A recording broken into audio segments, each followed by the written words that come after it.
Four different type of power conversion.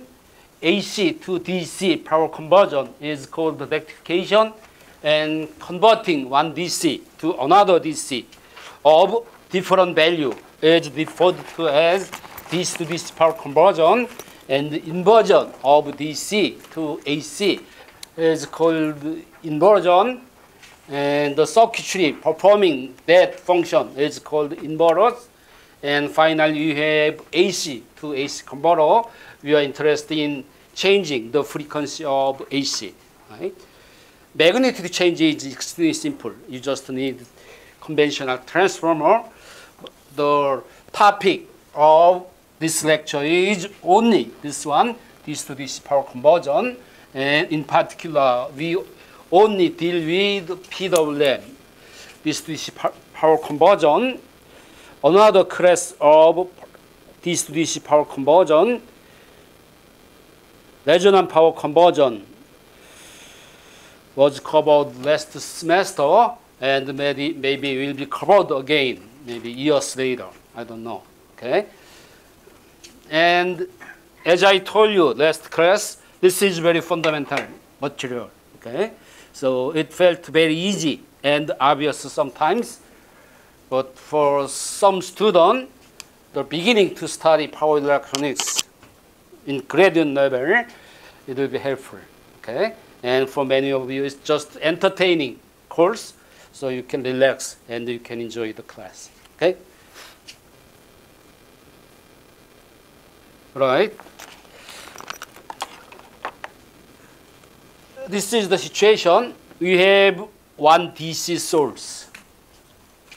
DC source can be a standalone DC source, like battery cells, fuel cells, okay? Stack of them. Usually battery are packed like this, in series and in parallel. So there's a stack of standalone voltage sources, okay? That is the DC. And another thing is, many cases, you will be using rectified AC as your substitute for the DC. Okay? That application is called offline power supply. So there are two different types of the DC sources, but there is only one DC source, and there is only one load. Okay? So, but load can be very general things. It can be some equipment, electric equipment, and some electric equipment has many digital logic circuits inside. Right?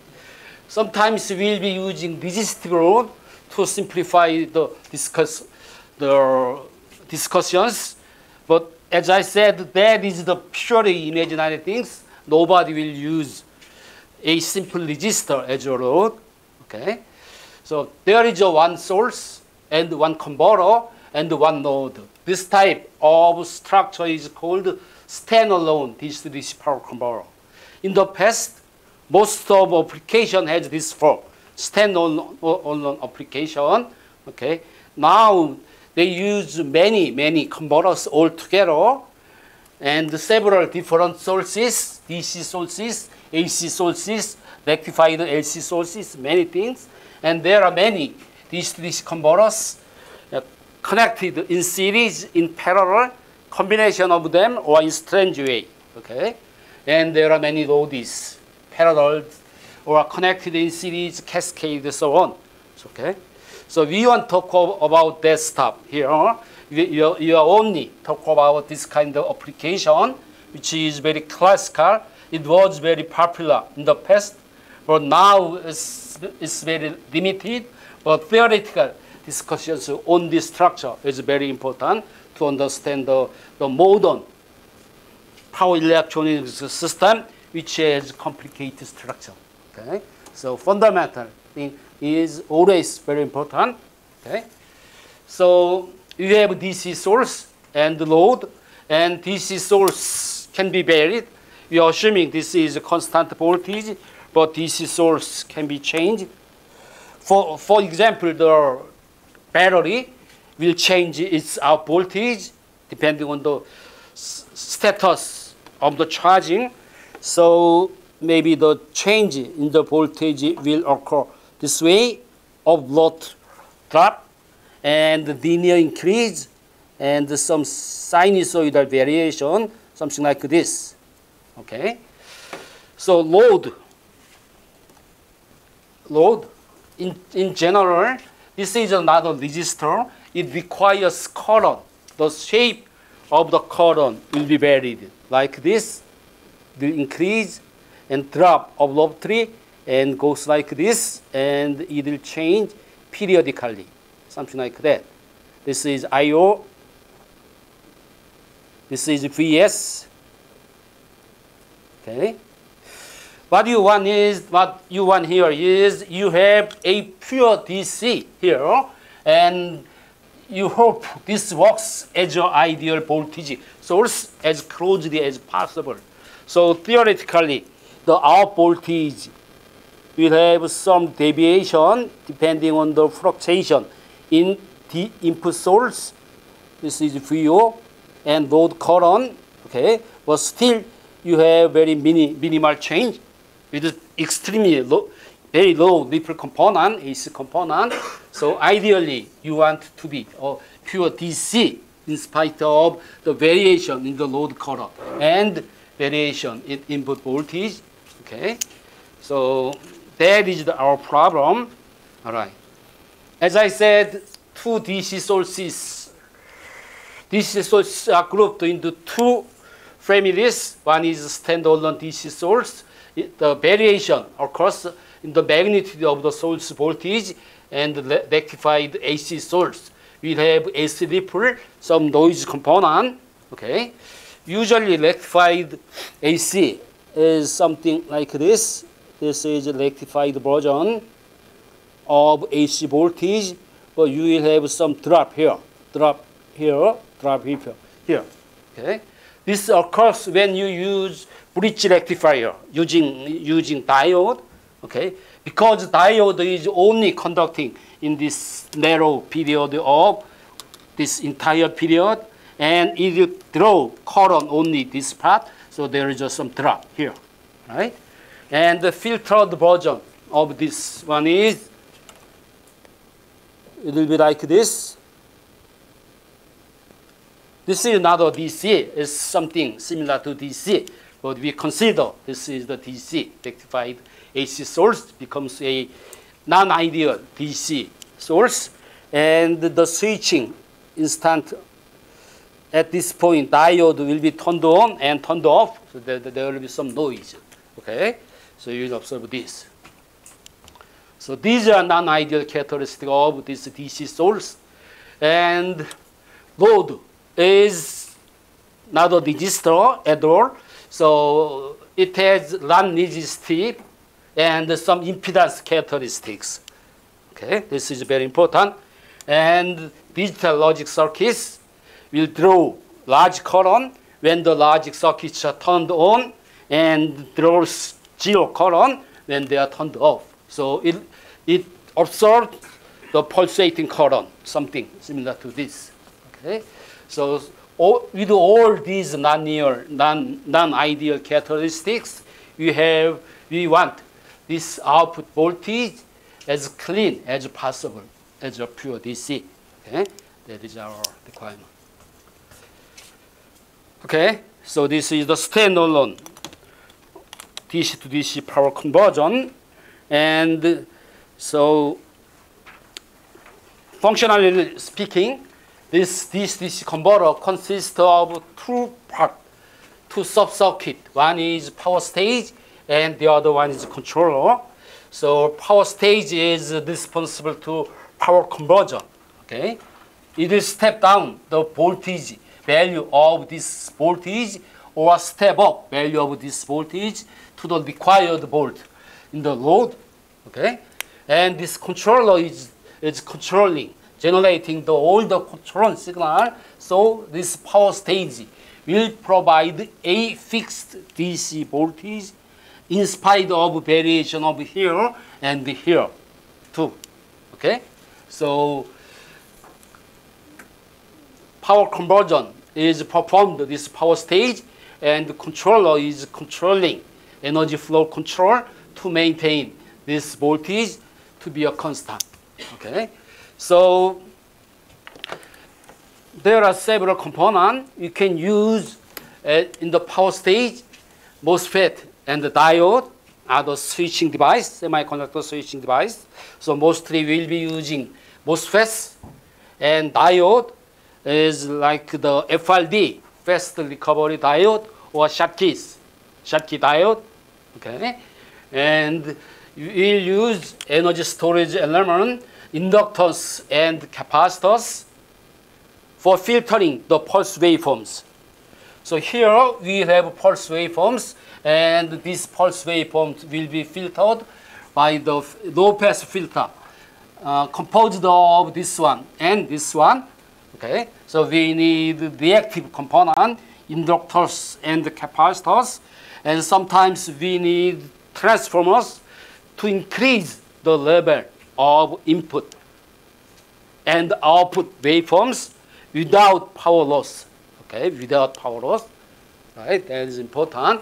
We never use the resistive component in power stage because resistor always accompanies with some loss, power loss. Okay, so we try to minimize the resistive component in the power stage, and we never intentionally use resistors. So no resistors will be used here.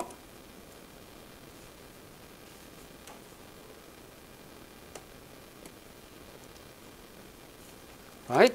And controller will be using some ICs for the PWM converter.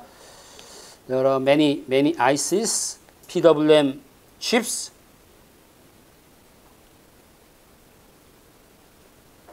And sometimes you will use some discrete component for the, particularly for this voltage feedback compensation.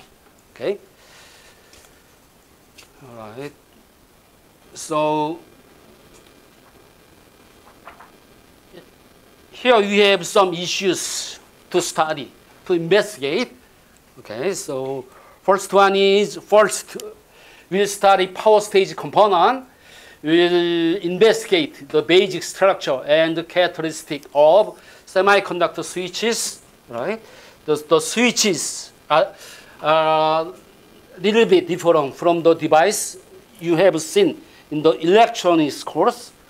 These devices are switching all the time at very high frequency. So there is no steady state operation here. So this switching action, with the switching action, the transient period will be repeating forever.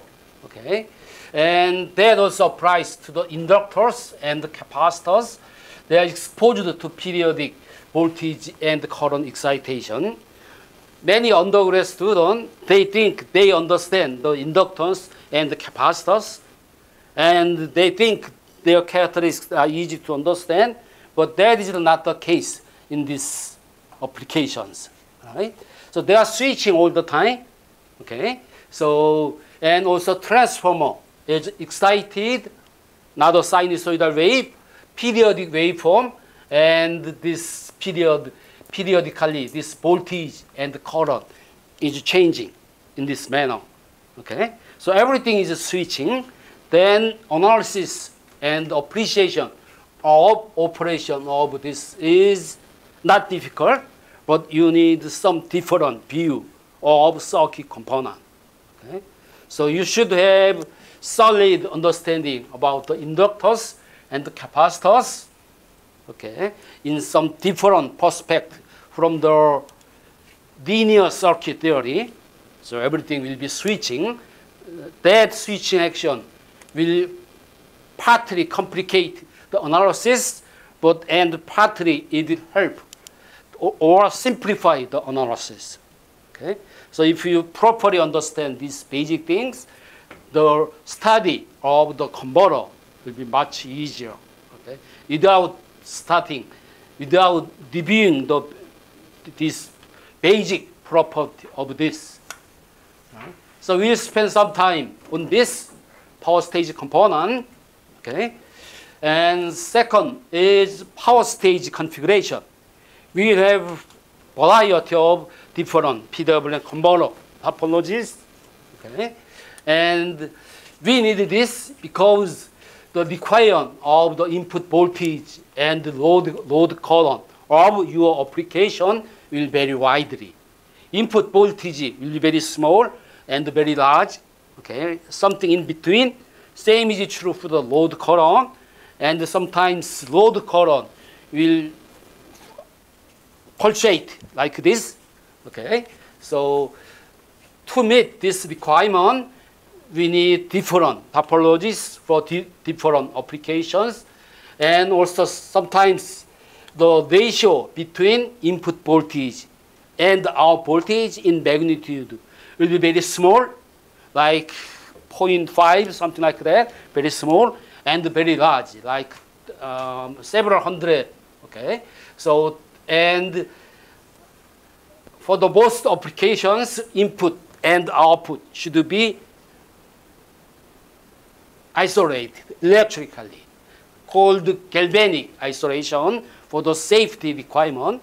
So if you touch some equipment, DC equipment, if there is no isolation, electrical isolation, if you touch and if the current is leaking, you will be shocked, okay, severely damaged or get killed.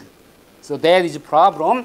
To avoid that situation, there should be the electrical isolation, galvanic isolation, particularly for the home electronics. So power supplies in your home electronics, TVs and computers, everything, there should be isolation in between input and output voltage. That is a requirement.